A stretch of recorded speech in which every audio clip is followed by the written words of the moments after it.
Dzień dobry, mam nadzieję, że dobrze mnie słychać. Witam wszystkich Państwa na Good kolejnym. morning. I hope you can hear me well. Welcome in our next webinar organized by the International Center for Education about Auschwitz and Holocaust.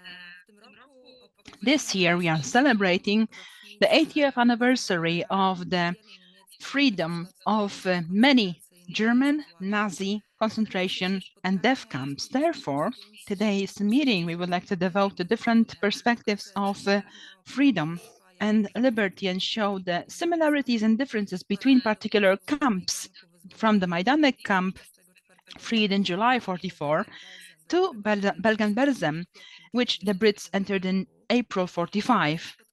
Our meeting shall take about 3 hours today and shall be devoted to two parts, divided into two parts. The first part will be a discussion panel, which will be attended by the representatives of museums and memory sites operating in the former German Nazi concentration camps and death camps. And in the second part, we shall listen to fragments of histories, stories of the survivors, who survived in different camps. Now I want you to listen to a panel discussion, the topic of which will be different phases of liberation. Together with us, we've got Elka Gryglewski, PhD, directly in Bergen-Belsen memory site.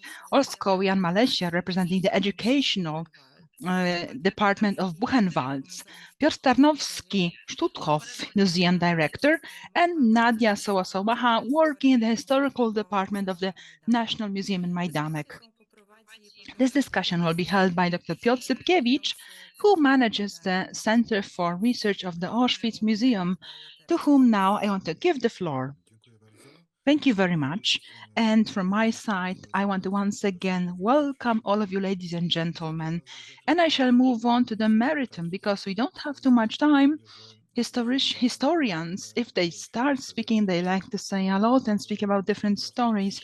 And because our time is limited and our seminar is divided into 3 parts, practically each of you will have actually, of our guests will have about 10 minutes to use for your speech. And by word of introduction, perhaps you're thinking, why specifically today we're organizing this seminar? Because 80 years ago, the evacuation and liberation of particular camps was in progress. We are now in the middle of this whole operation. First the camp in Majdanek, then Nattweiler, then on the other side of the territory controlled by the Germans. And then we had Paszów, Auschwitz, Gross-Rosen. So this is somehow this period when there is the evacuation and elimination of these camps. On the other hand, we have to remember that we, by celebrating, of course, the anniversary of liberation of Auschwitz in January, have to also remember that this liberation, freedom, came not for all the captives at the same time. For example, Auschwitz in Czech Republic were only released in May 45. The first part of our meeting will be devoted to a situation present in the camps in the period directly preceding the evacuation and liberation. So a few weeks, months, we will go back in time. And here I want to mention that the Auschwitz camp is not specifically representative. I mean, for sure, we have the general image based on whether press releases or information on TV about the release of Auschwitz, what it looked like.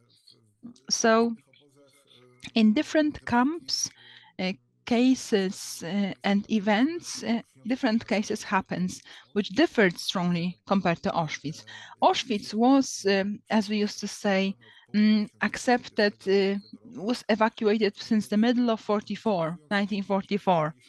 And while preparing to today's meeting, I realized also that actually it's difficult to speak about evacuation. It was more like redistribution of working force. because then Auschwitz is left by many transports of captives to other camps, and also transports come to Auschwitz from Hungary, from labor camps in Poland or Slovakia, etc., etc. So the situation continues until the end of October. Back then, Auschwitz was the only camp equipped with gas chambers and crematoria, and the rapid fall of the number of captives is only at the end of the year and in the beginning of 45. So in the moment when there's a start of the Soviet offensive, so the 12th of January, in Auschwitz there is only half of these captives that were present in the camp in the middle of 44. And what was the situation in Majdanek? Please tell us about it.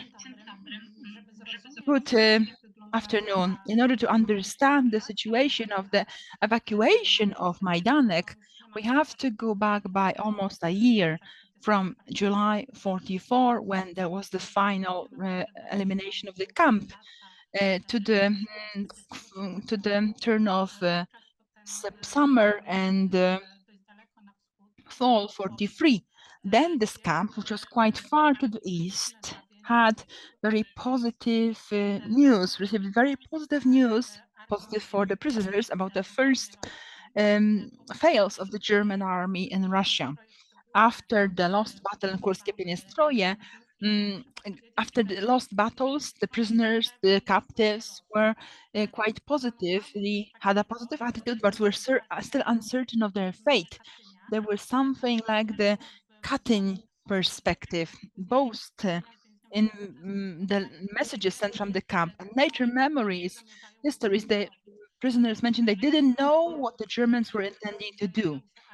When the Red Army was coming closer, they were worried whether perhaps the next step would be to eliminate the camp and kill all the prisoners. They didn't know the plans of Germans. Especially these moods started escalating in October 43.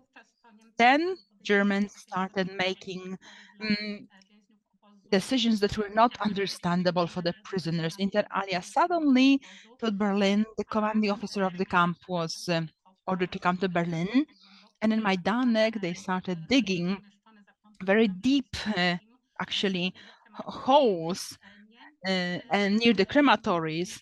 And those holes had zigzag shape.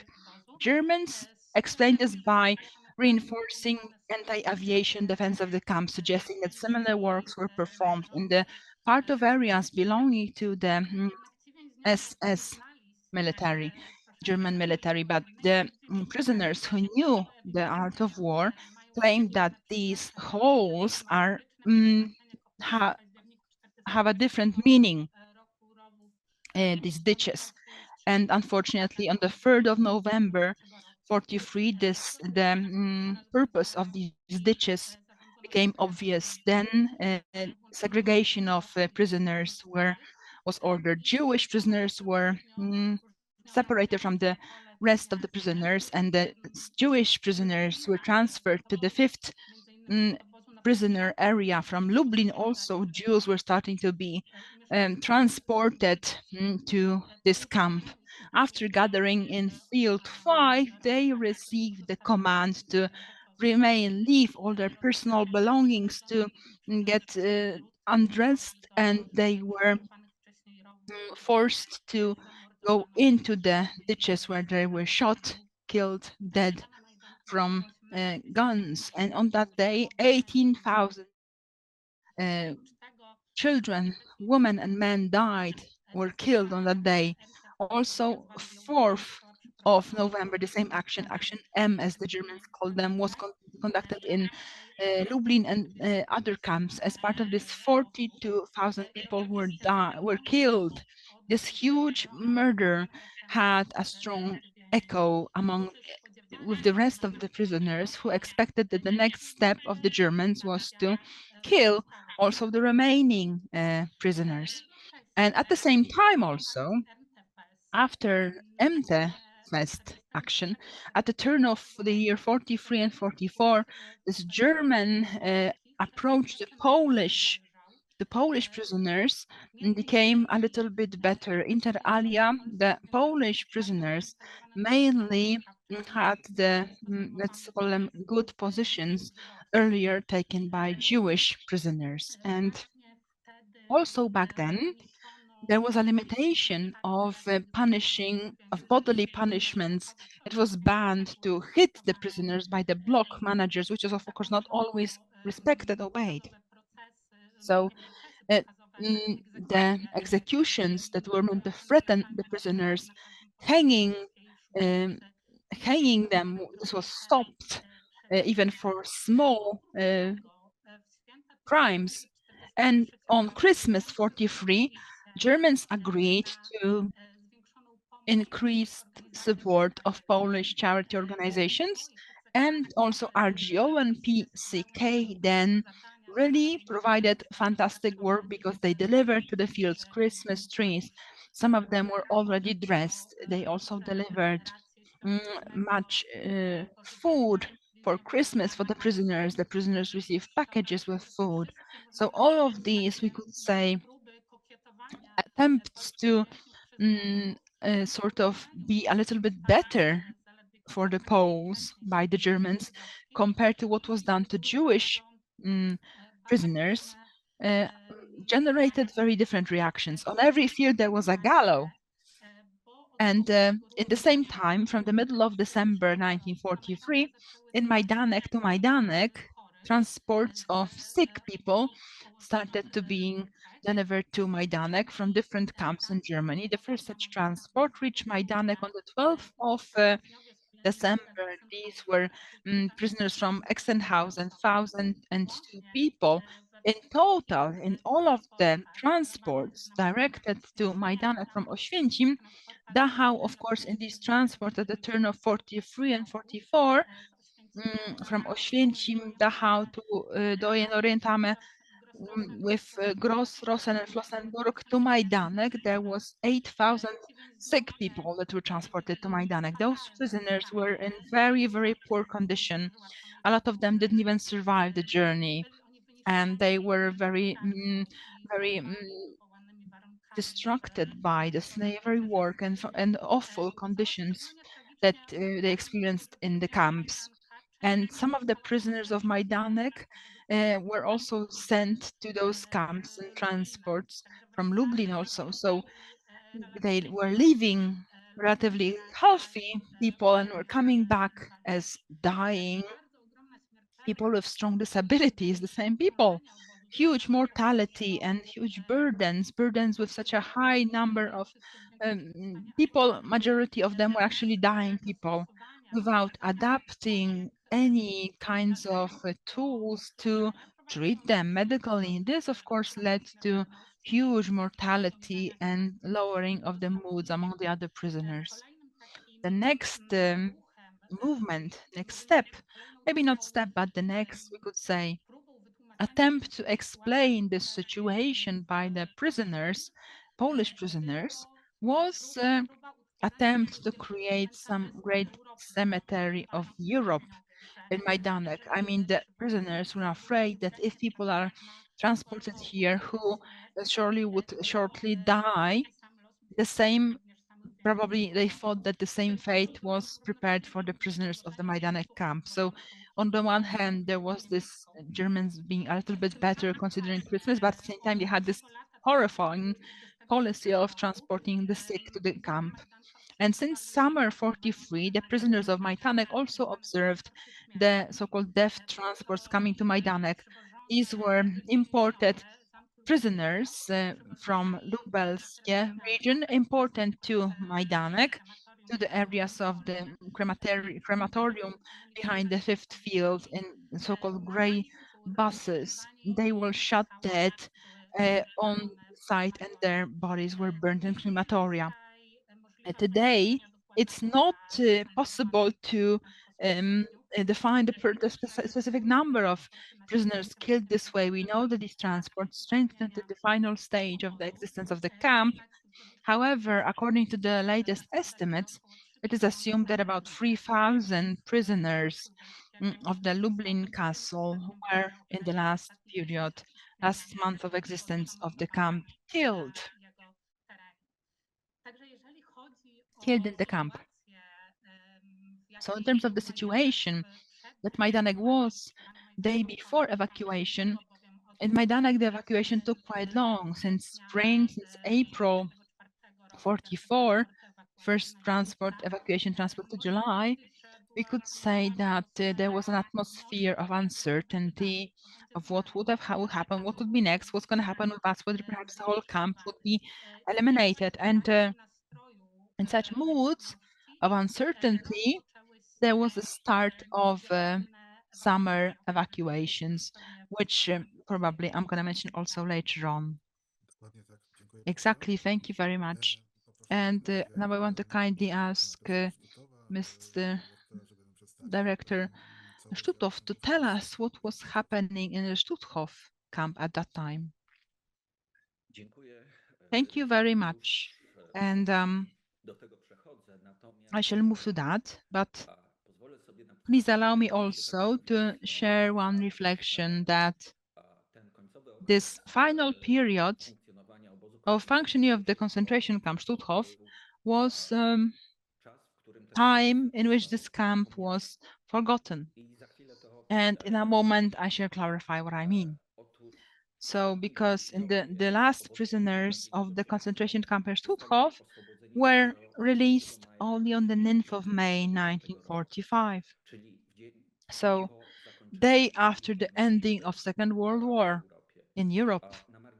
And on the margin, I want to add that the detention of the prisoners in Stutthof concentration camp lasted exactly 2077 days, so exactly as long as the Second World War in Europe lasted, because the first prisoners ended up in the camp on the 2nd of September 1999. And why Stutthof was forgotten? Because the release of that area was not necessary to the Red Army, Soviet Army and Soviet Union, to the final collapse of the resistance of the Third Reich. And the area for conducting fight was difficult. Germans aimed at evacuating the highest number of Germans from that region. So they had strong resistance, and Russians needed only there to block them in order for these not to make too much of a mess at the backs of the Soviet army, which went on towards Berlin. And the fate of the prisoners of the concentration camp was not a factor that was taken into consideration. So troops of the Red Army were not conducting combat in this area, and that appeared very closely because already in March of the year 1945, in the areas of Elbląg, in order to somehow make us realize distances. Well, currently, to get from Stutthof to Elbląg, it's enough to have a 45-minute car ride. So they were very close.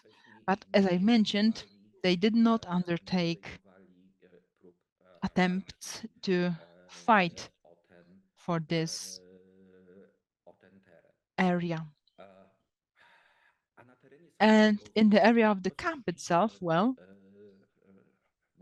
in the moment of release, there was not many prisoners.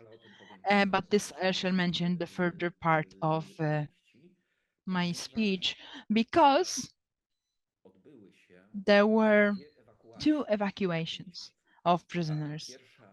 First one took place in January 45. It was pedestrian evacuation, and in April there was maritime evacuation, and so the prisoners of Stutthof, similarly as my colleague from Magdalek mentioned, were worried what would be their fate and whether they would not be murdered.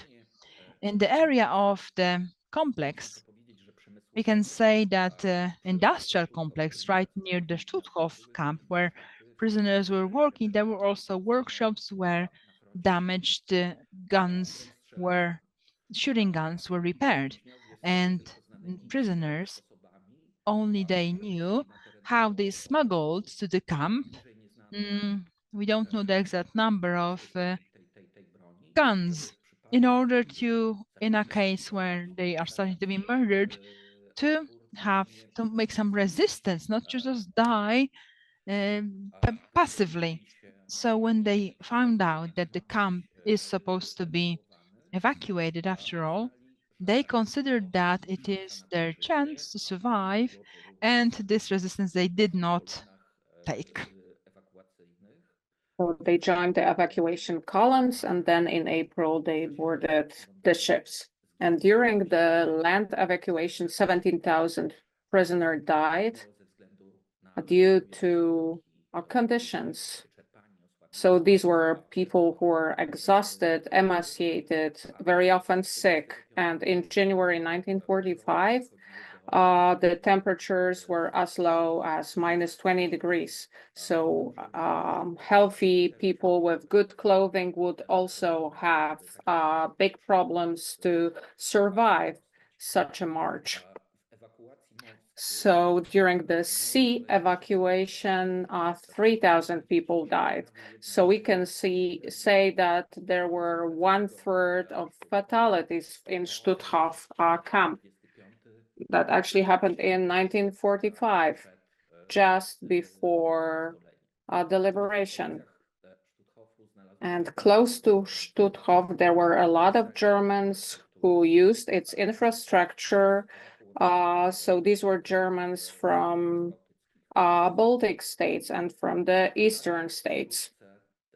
So shortly speaking, that was the situation in Stutthof just before its liberation. Thank you very much. And now I will ask Jan to tell us something about the last days and last weeks of Buchenwald camp.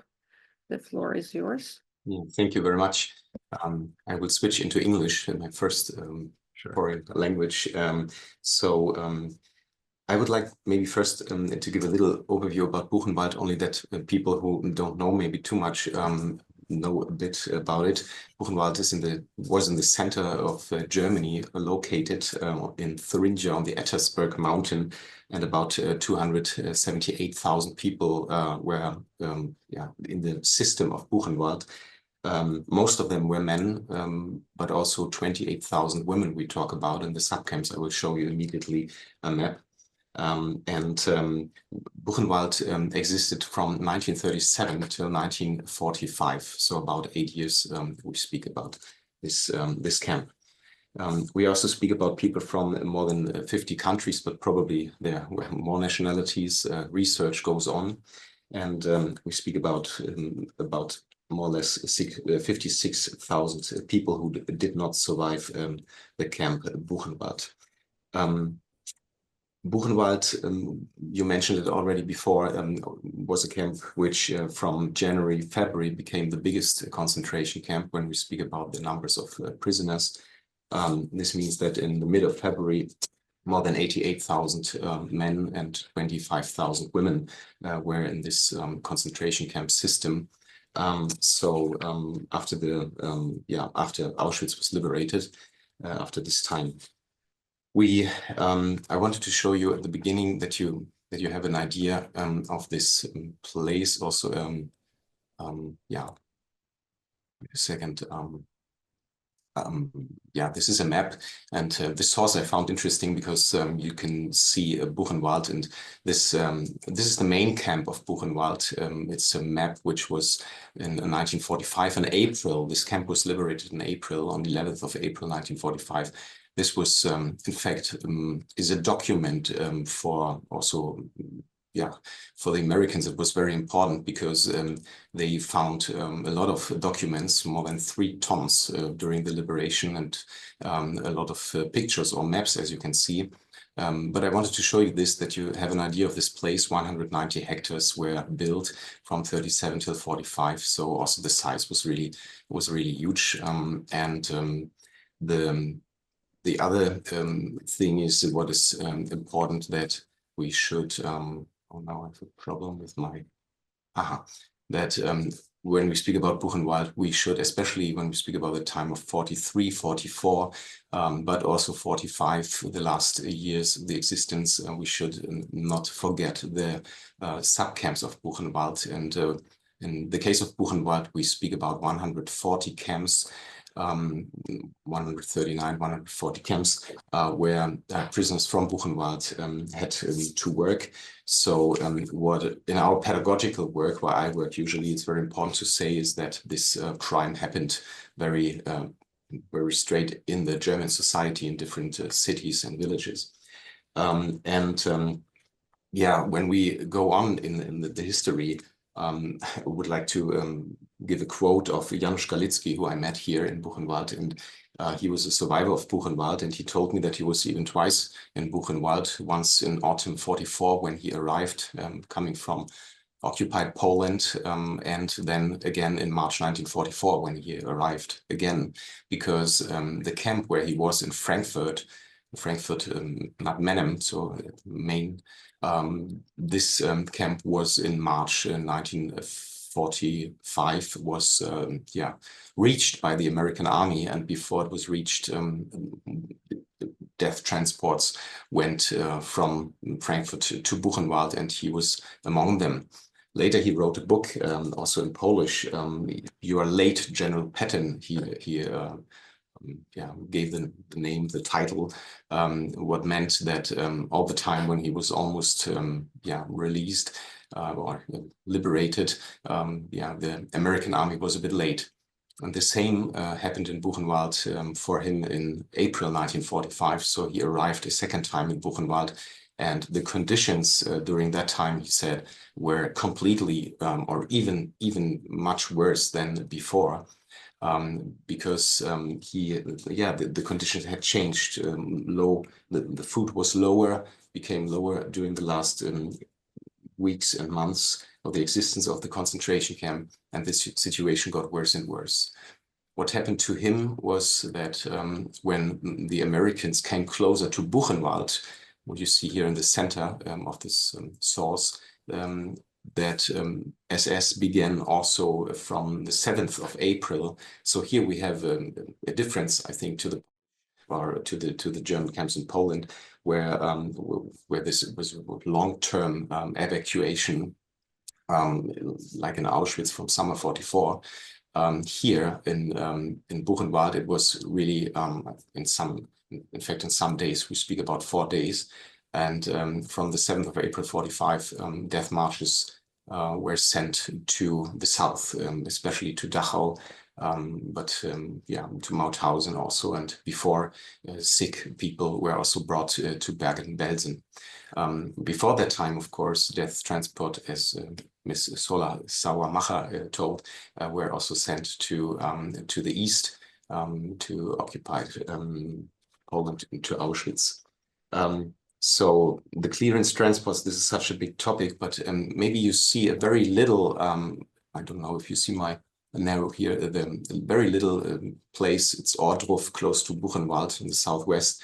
And this was the first camp which was liberated by the Americans on the 2nd of April. But what does it mean, liberated? SS men had left dozens of prisoners, and not only left, they were shot before the Americans had left this place. So this was the place the Americans were shocked about. And some days later, they reached Buchenwald.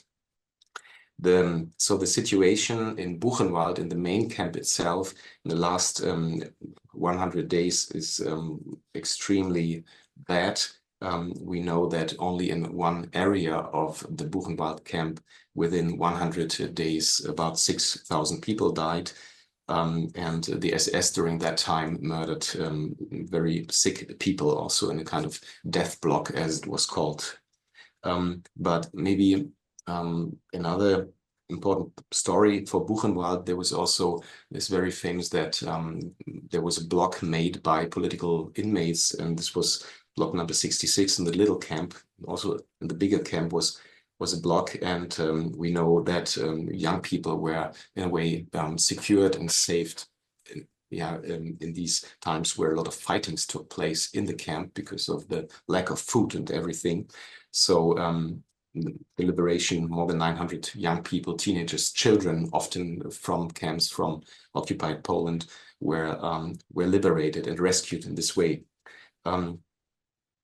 The camp, this is something special for Buchenwald in these days. We have to talk in Buchenwald about an international camp committee, which was formed already in 1943.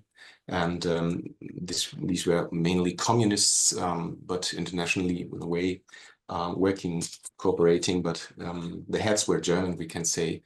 And these political prisoners, they also tried to smuggle different things into the camp and do something against the SS rules for the day where maybe the Allied would come closer. There were some weapons in the camp before the liberation. So this illegal committee also tried to delay the death transports from Buchenwald in the last days to the south. And maybe one quote of one person who was a child during that time, and he was in one block which was mainly Jewish. The SS wanted to bring especially the Jewish people away from the camp. It was, he said later, Elisir Buzin, the SS came to our block to carry out a roll call. They screamed all Jews out. Wilhelm Hammann, our block senior, answered, there are young people here, but no Jews. Then one of the SS men went up to a very young boy. He grabbed him by the collar of his jacket, shook him with unbelievable force and yelled, are you a Jew or aren't you? The little boy was completely confused and answered that he was. Then the SS man turned back to Hammann, and you say there are no Jews here? Hammann immediately rushed over the child, pushed him into the row with the others and said to him, but you told me you weren't a Jew. And that moment the other SS man told his accomplice to calm down, and then the two of them went away. The block senior risked his life for us. So we see some solidarity also during that time. That political inmates did something for others, especially for the youngest. We also see some choices as men had during that time, not to bring all of these people on the marches, as you have heard. So the SS men went away. So the time of the liberation was really tense. The last days was really tense, and last sentence. We know that about 48,000 people were before the liberation, quite before the liberation in Buchenwald, and only 21,000 were liberated on 11th of April 1945. Thank you very much. I teraz pytanie do... And now the question to Ms. Elke from Bergen-Belsen Memorial. So there is a certain uncertainty in Poland regarding the right terms and definition of the role of this camp until December 1944. It was not a concentration camp like Auschwitz or other camps, especially when reporting to the authorities in Berlin. Thank you very much for the invitation. And as my colleagues, I also think that if you want to understand the specific situation in Bergen-Belsen in the moment of the liberation, it is important to know a bit about the context, the history of this camp. I don't want to make it very extensively, but I think some important aspects you should know. The first thing is that Bergen-Belsen, in difference to other concentration camps, was only installed as a concentration camp in 1943. Before that, it was a camp for prisoners of war. And only in 1933, the main security office of the Reich and the Foreign Office decided that they wanted to gather here Jewish prisoners in order to be exchanged for money and Germans being interned in other countries. That means that Bergen-Belsen in the very beginning was a Jewish camp, more than other camps who had been installed for German political opponents and other groups. Bergen-Belsen has the character of being in the beginning a camp for Jewish prisoners.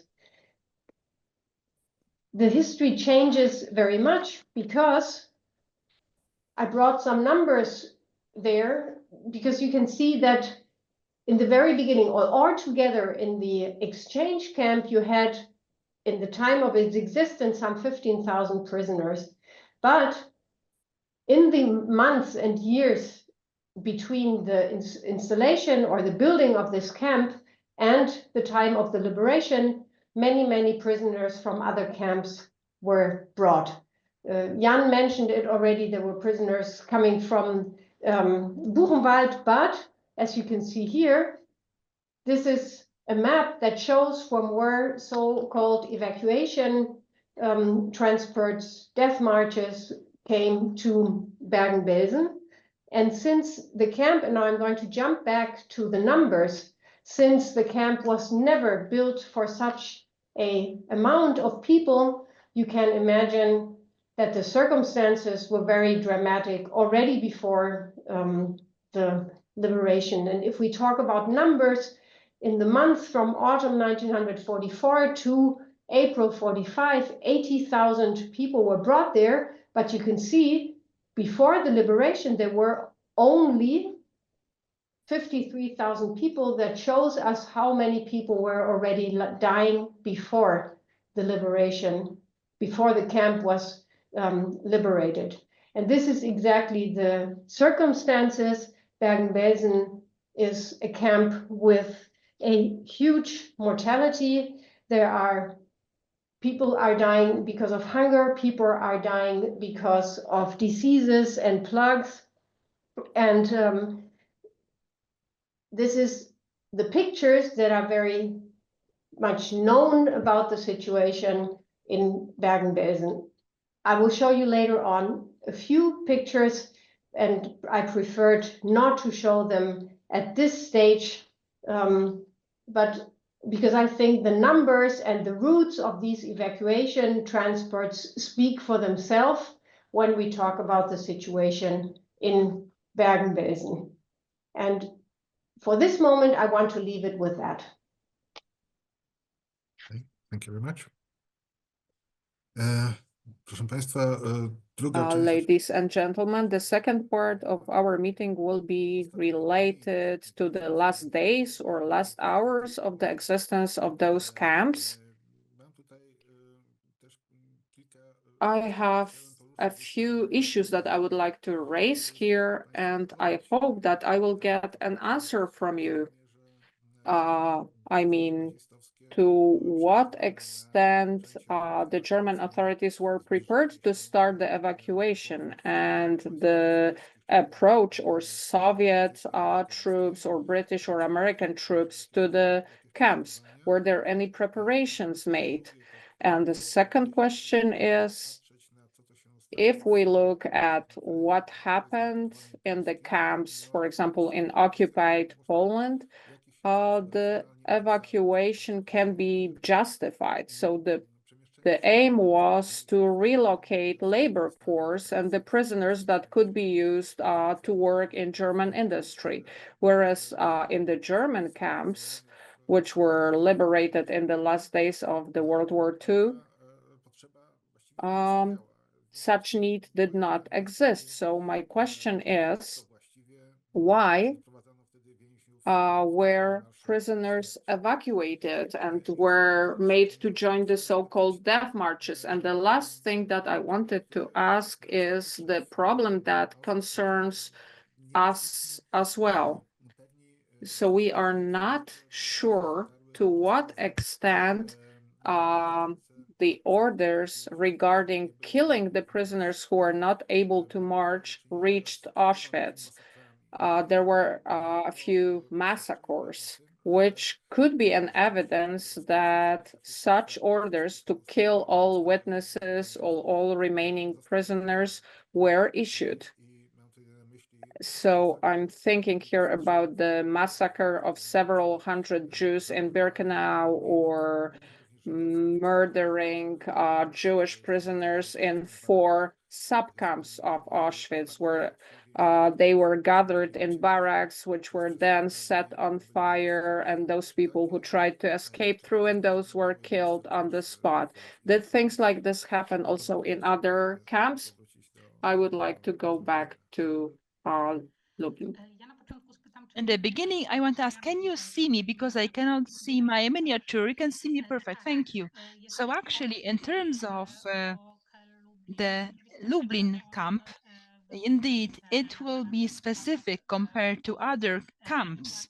Evacuation, the so-called evacuation of this camp, because against expectations, it was quite ordered in the manner, despite the fact that it was the first big evacuated camp. There was no big panic, as the doctor mentioned, no attempts to murder those prisoners who were not able to follow the transports. In terms of the expectation of evacuation, as I've mentioned, gossip about this both in Lublin and in the area of the camp. The prisoners' gossip was, people were talking about it for a long time. It was much stronger at the turn of 43, 44, that there may be some evacuation. And that gossip proved to be correct. And in November 43, in the local unit of the National Army, AK, the German plan of evacuation of Lublin, they got it, AK, and it assumed blowing up most important strategic points in the area of the city.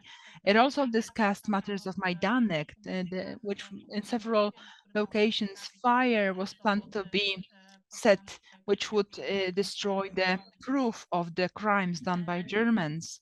And also, as I was saying, this plan, the Polish unit of underground organizations, AK, obtained this plan, and by illegal paths, this information was transferred to Majdanek camp. And already on the 18th of March, 44, an order for evacuation of German officials from Lublin was issued.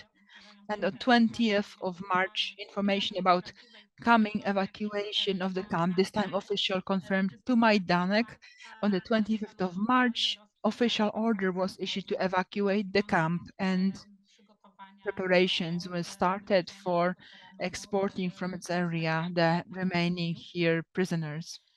And in that time, in Majdanek, there was about 13,000 prisoners, captives, of which majority were prisoners who were sick and disabled, even 6,000 people present in very, very severe condition. Then a division of prisoners was made to those who are fit to still work, and those who didn't have perspectives to be strong enough to work, that they can be used as labor force later on in further camps. Those who were destined to continue working were listed in transport lists. Transports from Majdanek, those April transports, of which there was the most, were directed to camps in Grossrosen, Mauthausen, Nattweiler, Oświęcim, Płaszczów, and Ravensbrück. During these transports, From KL Lublin, in total, 9,000 prisoners were transported. First such transport departed from Lublin on the 1st of April and included 48 children aged from 2 to 8, together with 7 caregivers. And this transport was directed to a camp near Łódź. On the 19th of April, the last of the April transport left the camp. It was a transport of women. 1,345 women were transported to Ravensburg. In all of these April transports from Majdanek, in total 9,000 prisoners were transported, and only 205 prisoners destined for elimination of the camp remained there, not to count Soviet captives present in the second field in the building for those who are disabled. So this group of 205, there were 85 Poles there, was destined for works connected with the elimination of the camp.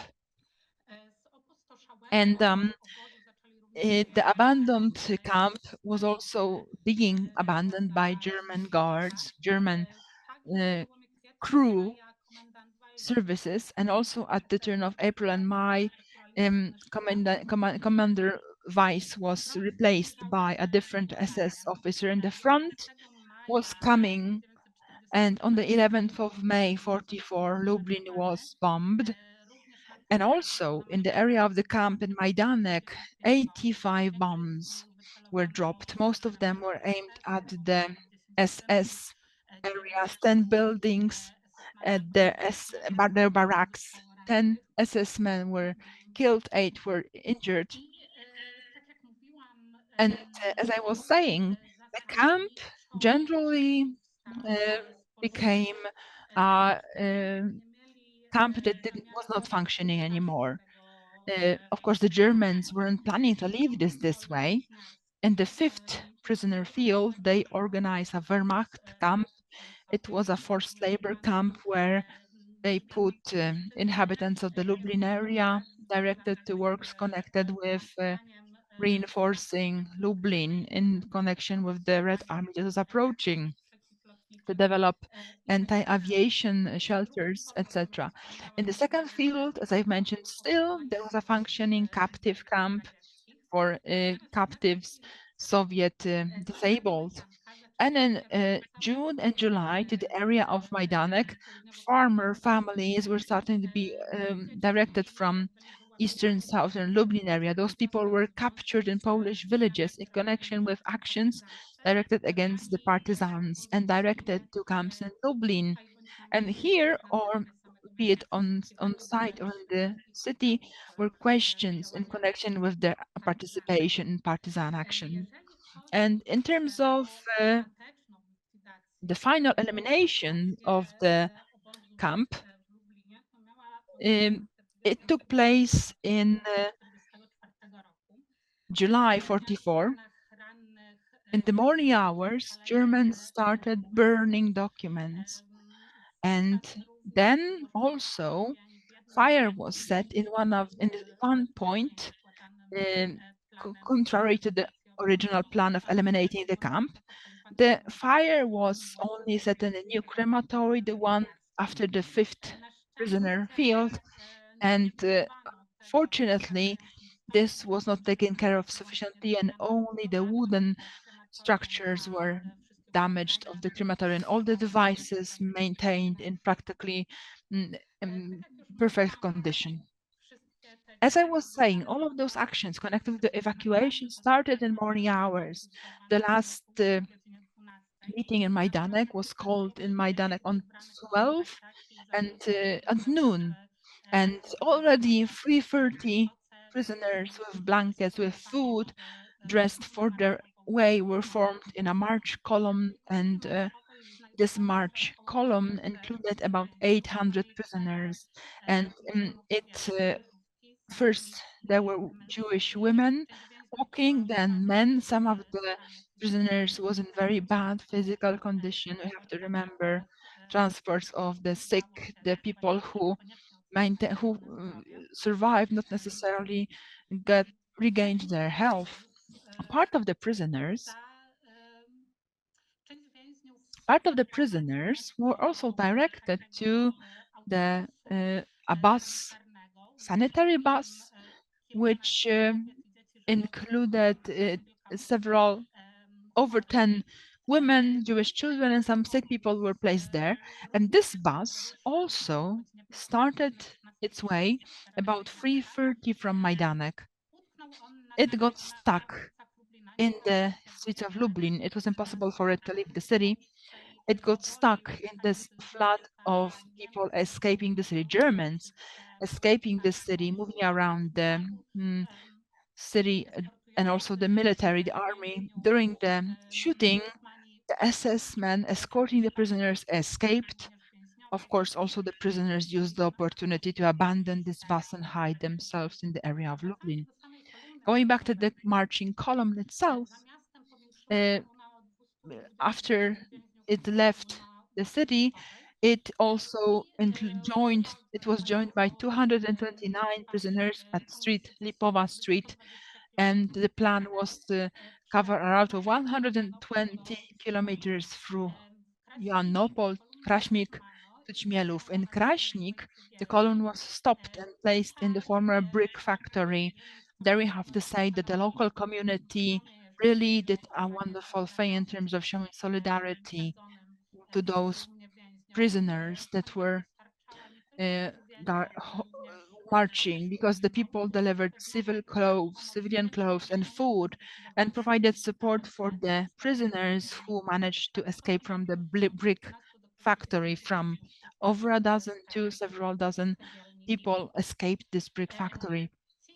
And those who did not manage to do that, on the 27th of July, they reached Śmielów. There they were loaded to train, and on the 28th of July, the transport arrived to Oświęcim, and on site, 837 prisoners were registered. This difference that we see here, of course, results not only from the escapes that took place on the way, but also from murders that Germans performed on these prisoners that were not able to continue walking or delayed the march. And the finally 22nd of July, after the departure of this last column of prisoners, we can say that the Majdanek camp was eliminated.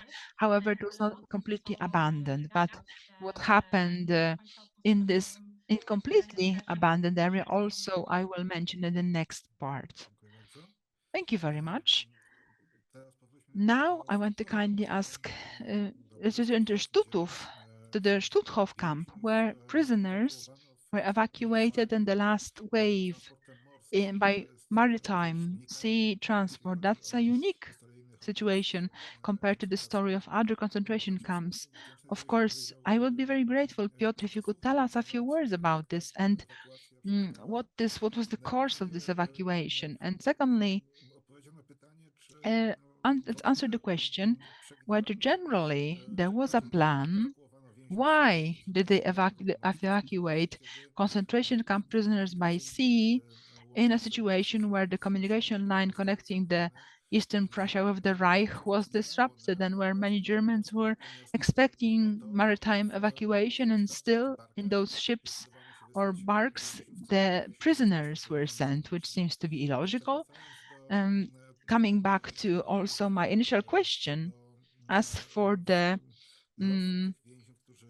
fate of the prisoners who died directly before the release and ending of the war, in the working labor camps near Królewiec, there were also massacres.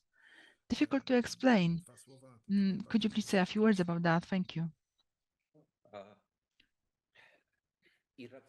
Irrationality of procedure during this evacuation is, I believe, irrationality is the right word to use here. And it was order given by Himmler, implemented.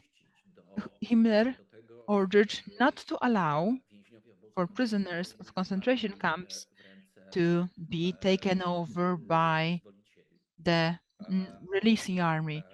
And if it was possible to evacuate them, they were evacuated. If it was possible, if there was no possibility to evacuate them, they were murdered. And so, for example, part of the sub-camps present in closer towards Królewiec, Stutthof had 39 sub-camps. If we add also the external commands, about 100, and without being able to ensure this evacuation, simply people were murdered. And this is a very simple. It seems that when we're dealing with death, there should be some aspect that is unique.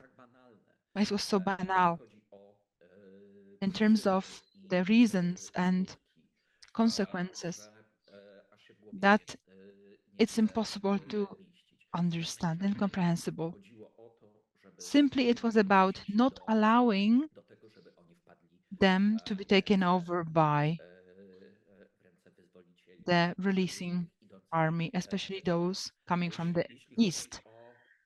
And in terms of maritime evacuation, sea evacuation, I don't know if what I've said earlier exhausts the question. I hope that yes, but if it's necessary to add a few words, I'll be happy to. I mean the procedure itself, because first, as I understand, those prisoners were loaded to some barges, river barges. Yes, I'll reach that in a moment, but I've mentioned, actually I've responded the last question, what happened and why they were murdered so in so high numbers, because it was impossible to evacuate them. In terms of evacuation, well, from Stutthof there's about 15 kilometers to Mikoszewo. Currently that's the name in Polish. It's a locality on the right shore of Vistula, artificially created from the side of creating its river mouth, artificially created because earlier there was a delta to the Baltic. So people were put on barges, and often via hell they were directed to the Lubecka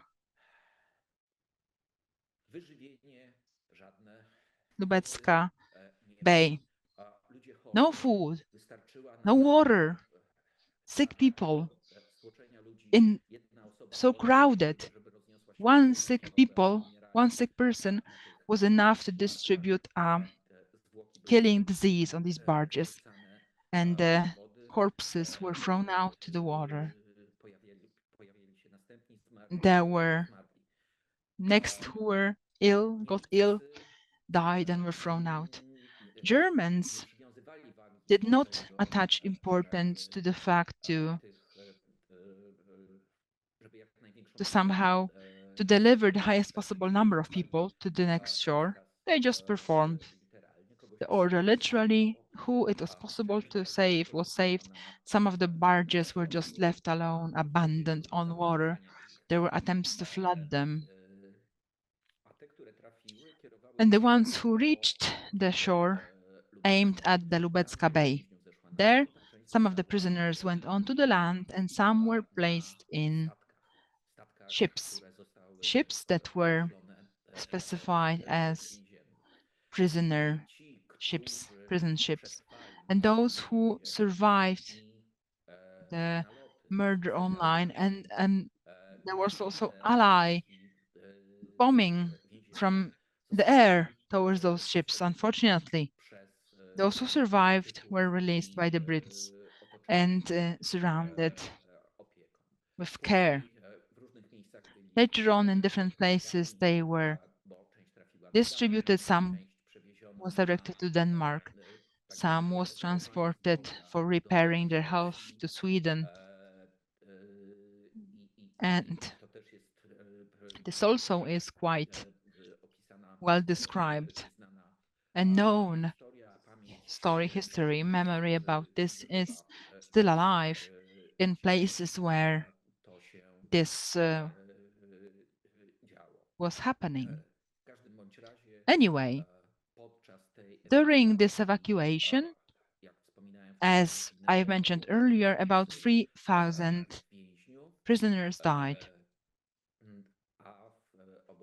And in the camp, there was just a small group of them left, whereas, as I also mentioned earlier, in their place was taken by refugees from Prussia, Eastern Prussia, and Baltic states.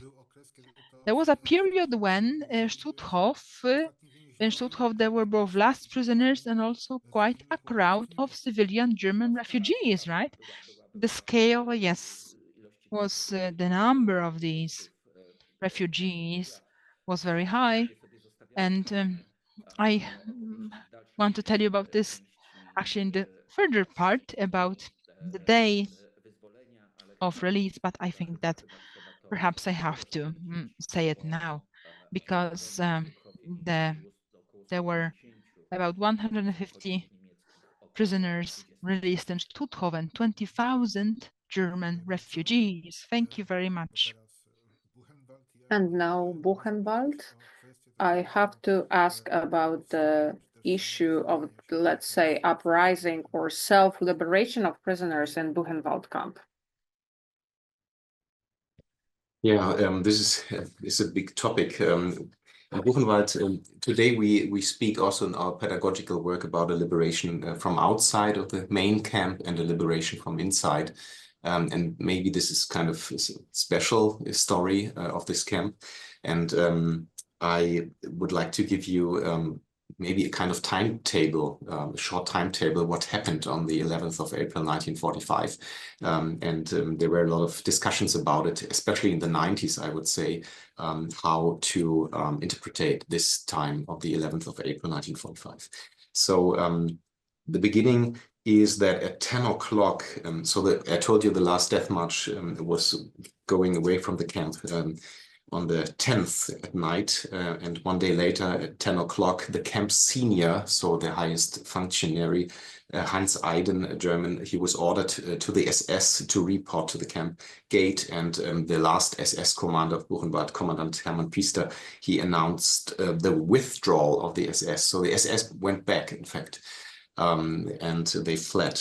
At 10 o'clock, the enemy alarm was given, and this meant that all members of the SS had to go out of the camp. So also Władysław Koszton, a prisoner of Buchenwald, who later told a lot because he was 6 years in the camp, he said that in April 45, on this day, he saw SS men and he heard SS men shouting one to the other from one watchtower to the other. Where are the comrades? We are alone. We should also go away. And he saw them only going into the forest and hiding there and fleeing. Do you have a question, Mr. Sitkiewicz? No. Sorry. Sorry. Okay. So I tell you only that there's almost no SS in the camp anymore, and it's about 1 o'clock when first American tanks arrive in Buchenwald, but they roll over, they pass by, in fact, over the mountain, and they go on to the city of Weimar. At 2 o'clock, there were heavy fightings also, not far away from the mountain, and a little bit later, at 2 o'clock, 2:45, more or less, the inmates began an operation to disarm SS men also, and to liberate the camp from inside. And so we know that more or less at 3:15, this camp was liberated from inside by prisoners, but it was also a kind of liberation from outside, because without the Americans, the SS never had fled from this place. Yeah, so we know that, I can show you a picture later, about 80 SS men were also arrested by prisoners or who had survived and who had liberated the camp also, and later overhanded to the Americans. But we speak about a kind of double liberation also. And maybe it's interesting that on the 11th of April, during the time of the liberation, the prisoners, they tried to make a connection via telephone call, a long distance connection out of the camp. They tried also to contact Americans, and they were asking in the city of Weimar, where there was the city of Weimar is 10 kilometers away only from the camp, where there was an operator sitting, and she asked probably, how are things looking on in Buchenwald? The answer of the prisoners was well, about 50-50, 50-50. And the operator said, have you killed all the inmates? Make sure you don't let any out. When I read this notice, this is interesting because it seems that people also in Weimar during that time, maybe not all, but they thought that SS still is up on the mountain and that they would liquidate the camp or the camp inmates. And this brings us again into the German society, what is also would be my main point when we speak about also the death marches from Buchenwald down to the south. Because we speak also that this camp is embedded in the German society during that time and how people reacted during that time about the situation in Buchenwald. And a lot of people in Weimar, in the city of 60,000 inhabitants, more or less, they feared after the liberation that the revenge of the prisoners, or the surviving prisoners who would maybe come down into the city and do things what did not happen in this way, of course, because the majority of prisoners, they stayed. But this is, for me, it was a very interesting note how also the reaction was in the city of Weimar during this day. The other question you asked, this is a big story, and because how was the reception of the whole story of the liberation in the times of communism? Because I can make it short in this way, that in the communist times, there was the speech made about self-liberation of communist prisoners, internationally united, and they had done something against the SS. And this was not completely wrong, of course, but it was only the focus was very narrow on self-liberation, and the American role rather was in the background or not so much told. Maybe last words, even some survivors who talked about their very different perspective on the day of liberation. It's really interesting to read this sometimes, because there were former prisoners who talked about the self-liberation till the end of their life, and maybe they were walking with a weapon in their hands through the main gate on the 11th of April, and others said that they realized an American liberation during that day, and important is probably to of course consider both possibilities or even thousands of possibilities of the day of the liberation of Buchenwald. Thank you. I pytanie do pani Elke. And the question to Dr. Elke, is it true to imagine that Buchenwald is a camp where the magnitude of death and suffering in the last days and on the liberation days was the highest? I mean, surely this is a result of dramatic pictures that were taken directly after the liberation of the camp, where British tried to handle the problem with a great number of corpses. So can we say that here the situation was the most difficult and the number of death was the highest and the sanitary conditions were the worst?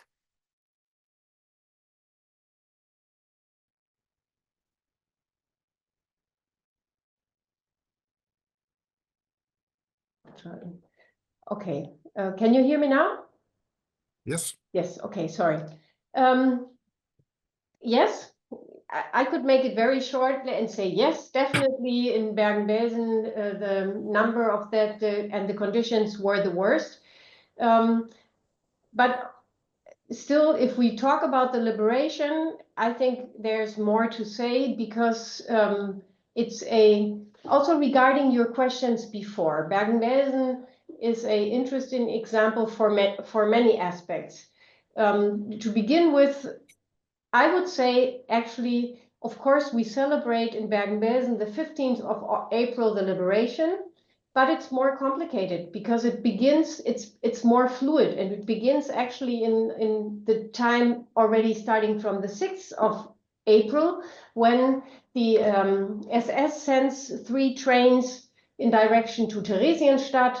2 of them get more or less lost and are liberated in the nature, you can say, close to Tröbitz and Fallersleben, and we have, especially from Tröbitz, no, Fallersleben, we have very impressive pictures how these people react to the liberation from the trains. So this is also part of the images connected. What the SS does as a preparation for the British coming is they destroy the registry. This is the witness that they destroy. There is no picture or very, very little pictures taken in from the air that show the situation in Bergen-Belsen during the time of the existence of the camp, because the SS destroyed everything. Josef Kramer, you know, from especially the colleagues from Oswiecim know that he came from Auschwitz, from the death camp Auschwitz to Bergen-Belsen. He was there with approximately 15 members, and they negotiate with the, I don't know what, sorry, this doesn't want, yes, they negotiate actually with the British to hand over the camp to the British in order to prevent the more plagues, more distribution of diseases, distribution of plagues. So it's not the situation like in Buchenwald or other camps where you have members of or soldiers coming from other countries that really liberate the camp. It's, you have this negotiation between the 12th and the 13th of April, and the British arrive to the camp territory on the 15th of April. And all the witnesses we have is that they themselves say that they were not at all prepared for what they found there. There were approximately 53,000 inmates still. And the pictures I'm showing you here are the smoother ones. It sounds very strange, I apologize. But you have everywhere, thousands of piles of bodies. So what the liberators have to do immediately is that they have to, make big mass graves in order to bury the bodies to prevent the spreading of the diseases.